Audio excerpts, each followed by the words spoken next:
Calculation cutting करके इसके answers हम लोग कैलकुलेट कर सकते हैं। ये मेथड है इंटरेस्ट ऑन मंथली ड्राइंग्स का। ठीक है स्टूडेंट्स, अब इसी में एक और टॉपिक समझते हैं हम लोग। टॉपिक सेम चल रहा है, calculation of interest on drawing. इसका टाइप चेंज हो गया। टाइप देखिए क्या है इसका, interest on quarterly drawings. Quarterly का मतलब होता है कि हर क्वार्टर में एक बार ड्राइंग की गई है, और क्वार्टर का मतलब यहां पे एक साल के अंदर 4 क्वार्टर हुए। 4 क्वार्टर हुए, जैसे कि ये 12 महीनों की लिस्ट दिखा रखी है आपको, अप्रैल से मार्च तक। तो Q1 पहला क्वार्टर क्या हुआ, अप्रैल मई जून, फिर जुलाई अगस्त सितंबर, फिर अक्टूबर नवंबर दिसंबर, फिर जनवरी फरवरी मार्च। तो ये क्वार्टर हैं, 4 क्वार्टर हैं, 3-3 महीने का एक क्वार्टर है किसी भी साल में। तो ड्राइंग कैसे की जा रही है, सेम पैटर्न पे लेके चल रहा हूं कि beginning of every quarter, middle of every quarter and end of every quarter. तो थोड़ा सा ध्यान से समझिएगा इसमें। यहां पे बिगिनिंग का मतलब बिगिनिंग ऑफ क्वार्टर है, बिगिनिंग ऑफ मंथ नहीं है। और क्वार्टर का मतलब 3 महीने का एक क्लैब है, 3 महीने का। ठीक है, एक सेगमेंट है, 3 मंथ का क्वार्टर है। अगर मैं डिनोट करूं इसको, मतलब ये हमारा Q1 है, Q1, it is Q2, it is Q3, it is Q4। 4 quarter हो गए ना। अब देखिए बिगिनिंग ऑफ एवरी क्वार्टर, अगर ए ने beginning of every quarter drawing की है तो क्वार्टर की बिगिनिंग देखिए, क्वार्टर की बिगिनिंग, ये क्वार्टर है, इसकी बिगिनिंग यहां पे है, ये है बिगिनिंग क्वार्टर की, ये यानी कि पहली ड्राइंग हुई है 1 अप्रैल को। तो लास्ट ड्राइंग कब हुई होगी, देखिए बिगिनिंग ऑफ एवरी क्वार्टर, ये क्वार्टर है पूरा, इसकी बिगिनिंग यहां पे होती है, यहां पे। ये क्या था, जनवरी, तो लास्ट ड्राइंग हुई है 1 जनवरी को। अब मिडल ऑफ एवरी क्वार्टर क्या हुआ, ये क्वार्टर है, इसका मिडल देखिए, ध्यान से देखिए, मिडल इसका ये रहेगा मिडल, जो मार्च मई है, मई का बिल्कुल मिडल, यानी कि 15 मई, 15 मई। लास्ट क्वार्टर, अब लास्ट क्वार्टर की बात करें तो मिडल ऑफ एवरी क्वार्टर की बात कर रहे हैं। देखिए फैब बिल्कुल सेंटर में से, फैब को हम लोगों ने डिवाइड करेंगे तो यहां पे आ जाएगा 15th फैब। मंथ और क्वार्टर में कंफ्यूज नहीं होना। एंड ऑफ एवरी क्वार्टर कैसे होगा, ये क्वार्टर है जो फर्स्ट क्वार्टर है Q1, इसका एंड कहां होगा, एंड होगा ये अप्रैल मई जून, जून की आपको टेल पकड़नी है ना, लास्ट, यानी कि 30 जून। इसी तरह जो लास्ट क्वार्टर है उसका एंड कहां होगा, मार्च की टेल है, ठीक है, यानी कि 31 मार्च। इस ढंग से। अब टाइम पीरियड कैसे कैलकुलेट होगा, मैं वैसे ही आपको बता देता हूं। वैसे हम लोग कैलकुलेट करना सीख रहे हैं। इसमें टाइम आएगा हमारा 7.5 महीने, 7.5 मंथ, इसमें 6 मंथ, इसमें 4.5 मंथ्स। आइए कैलकुलेट करना सीख लेते हैं। 1 अप्रैल का जो पैसा विड्रॉ हुआ है वो पूरे 12 महीने यूज होगा, क्योंकि जो इस पॉइंट पे विड्रॉ हुआ है पूरा साल उसका यूज होगा, तो पूरे 12 महीने का इंटरेस्ट चार्ज करेंगे हम उससे, उस अमाउंट पे। जो 1 जैन को यूज हुआ है पैसा, जो विड्रॉ हुआ है, वो सिर्फ 3 महीने यूज हो पाएगा, जैन, फेब और मार्च, तो इस पे 3 मंथ का इंटरेस्ट चार्ज करेंगे। ठीक है, तो इसकी एवरेज निकाल लेते हैं।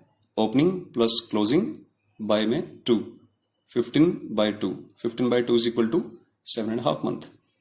नेक्स्ट देखिए, जो पैसा 15 मई को विड्रॉ हुआ है, 15 मई को विड्रॉ हुआ है ना, तो आप ध्यान दीजिए, ये पैसा यहां यूज होगा इस टाइम पीरियड के लिए, पीछे मत जाइए, यहां यूज होगा।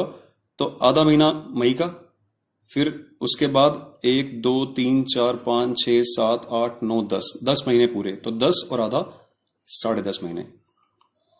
ठीक है, आप ये भी कह सकते हैं कि 1.5 महीना कट गया, 12 में से 1.5 कट गया, 1 और आधा। ठीक है, जो पैसा 15 फैब को यूज हुआ है, विड्रॉ हुआ है, वो कितने महीने यूज होगा, ध्यान दीजिए, फैब का हाफ और मार्च पूरा, यानी कि 1.5 महीना यूज होगा। ध्यान दीजिए, पैसा जिस दिन विड्रॉ हुआ है उसके बाद यूज होना शुरू होता है, उससे पहले नहीं। इसकी एवरेज निकालिए, 10.5 और 1.5, ये बन जाएगा 12। 10.5 और 1.5, देखिए 10.5 और 1.5 अपॉन में 2, तो 12/2 कितना आएगा, यहाँ पे 12/2 कितना आएगा, 6 मंथ। इधर देखिए, एंड ऑफ एवरी क्वार्टर का मतलब ये क्वार्टर का एंड था। 30 जून को जो पैसा विड्रॉ हुआ है, ये जून है, 30 जून को, तो जून तो खत्म ही हो गया। इसके बाद वाले देखिए 9 मंथ बचेंगे, 9 मंथ। जो पैसा 31 मार्च को विड्रॉ हुआ है, टेल देखिए, मार्च की टेल, 31 मार्च को ईयर एंड हो रहा है, उसी दिन पैसा विड्रॉ हो रहा है, तो कितने मंथ के लिए यूज होगा, 0 मंथ के लिए। तो इसकी एवरेज कैसे निकलेगी? 9 + 0/2, 4.5 मंथ्स। ठीक है ना। अब मैं एग्जांपल वही लेके चल रहा हूं कि हर पार्टनर ने पैसा विड्रॉ किया है 2000 पर क्वार्टर, पर मंथ नहीं है, पर क्वार्टर विड्रॉ किया है। रेट में लेके चल रहा हूं 10% पर एनम, 10% वार्षिक की रेट से। ठीक है, तो आइए इंटरेस्ट कैसे कैलकुलेट करते हैं। इंटरेस्ट की कैलकुलेशन फॉर्मूला वही रहेगा, principal into time into rate upon में 100, फॉर्मूला वही रहेगा। कैलकुलेशन देखिए कैसे होगी इन तीनों की अलग अलग से। देखिए प्रिंसिपल, अब यहां पे कंफ्यूज मत होइएगा। प्रिंसिपल है 2000 पर क्वार्टर, साल के अंदर 4 ही क्वार्टर होते हैं, Q1, 2, 3 एंड Q4। तो 4 क्वार्टर है ना, पर एवरी क्वार्टर में विड्रॉ हुआ है, तो 2000 टोटल प्रिंसिपल कितना बन जाएगा? 2000 इंटू कितना बनेगा? 4, इट मीन्स 8000 प्रिंसिपल है। टाइम कितना रहा? टाइम है हमारे पास 7.5 महीने, तो 7.5 7.5 डिवाइड बाय 12, रेट ऑफ कितना है? 10%। इधर देखिए प्रिंसिपल सेम रहेगा, क्योंकि पैसा तो चाहे middle of every quarter withdraw हुआ है, चारों क्वार्टर में विड्रॉ तो हुआ ही है ना। टाइम कितना है? 6/12 और परसेंटेज। ठीक है, यहां देखिए अमाउंट, प्रिंसिपल अमाउंट सेम रहेगा, टाइम कितना है? 4.5/12 और इंटू रेट। फिर इसकी कैलकुलेशन करेंगे तो आपके पास इसके आंसर्स आ जाएंगे। तो कंफ्यूजन हो सकती है कुछ पॉइंट्स के ऊपर कि वो मंथली है ये क्वार्टरली है, लेकिन अपने कंफ्यूज होना नहीं है। मेजर ये चीज है, क्वार्टरली को हमसे समझना है। ठीक है, ये चीज है। अब एक लास्ट पॉइंट बताने जा रहा हूं जो मैं मंथली ड्राइंग से ही बिलोंग करता है पॉइंट, वो ध्यान से देखिएगा इस पॉइंट को। ऐसा हर बार ही नहीं होता, हमेशा ऐसा क्वेश्चन नहीं होता कि पूरा साल ड्राइंग हुई हो। देखिए क्वेश्चन में दिया गया है कि ड्राइंग की गई है 2000 पर मंथ। ठीक है, आगे आपको ले देते हैं कि हमारा जो ईयर एंडिंग है ना, ईयर एंडिंग वो 9 मंथ एंडिंग है, 9 मंथ एंडिंग ईयर है। 9 मंथ एंडिंग का मतलब कि उस साल में सिर्फ 9 महीने ही हमारा बिजनेस मतलब कंटिन्यू रहा। हो सकता है कि बिजनेस हम लोगों ने लेट शुरू किया हो। इधर देखिए ध्यान से, ये जो क्वार्टर दे रखे हैं, मान लीजिए बिजनेस किसी पर्सन ने 1 जुलाई को शुरू किया हुआ है, तो बिजनेस 9 महीने चलेगा, तो ड्राइंग भी 9 महीने चलेगी ना उसकी, है ना। तो इस केस में चेंज कहां आएगा? देखिए पहले तो टाइम पीरियड में चेंज आएगा। कैसे कैलकुलेशन करेंगे आप टाइम की? जिस पर्सन ने अगर फर्स्ट डे ऑफ यानी कि beginning of every month drawing की हो, तो उसकी कैलकुलेशन कैसे होगी टाइम पीरियड की? देखिए अब उसने पहली ड्राइंग जो की होगी, मंथली ड्राइंग की बात कर रहा हूं ना मैं, ये चार्ट देखिए, हम बात कर रहे हैं यहां पे मंथली ड्राइंग की। मंथली ड्राइंग में देखिए बिगिनिंग ऑफ एवरी मंथ ना, पहली ड्राइंग उसने कब की होगी? First drawing.